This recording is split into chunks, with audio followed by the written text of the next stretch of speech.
ಈ ಚರಿತ್ರೆ ಮೇಲೆ ಧೂಳು ಕೂತು ತುಂಬ ವರ್ಷಗಳಾಗಿದೆ. ಆ ಧೂಳು ಅಳ್ಸಕ್ಕೆ ನೀನು ಬಂದಿದ್ಯಾ? ಇದು ನಿನ್ನ ಕೈಲಿ ಸಾಧ್ಯನಾ?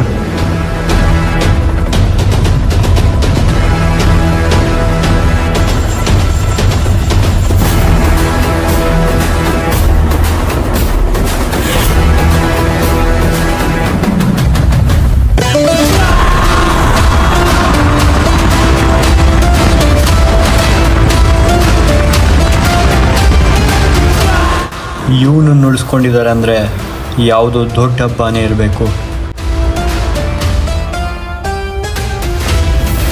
ಚದುರಂಗಾಟದಲ್ಲಿ ಕುದುರೆನ, ಒಂಟೆನ, ಆನೆನ ಕಡೆಗೆ ಮಂತ್ರಿನ ದಾಟ್ ರಾಜು ನೋಡಿದ್ರೆ ಆಟ ಮುಗಿಯುತ್ತೆ. ಅದೇ ಕಾಯಿಗಳನ್ನ ಮತ್ತೆ ಜೋಡಿಸಿದ್ರೆ ಹೊಸ ಆಟ ಶುರು ಆಗುತ್ತೆ. ಅದೇ ನಿಯಮಗಳು, ಅದೇ ಅಲ್ಲಿಗೆಗಳು. ತಯಾರಿ ಶುರು ಮಾಡ್ಕೊಳ್ಳಿ. ಈ ಸತಿ ಹಬ್ಬನ ಜೋರಾಗೆ ಮಾಡೋಣ.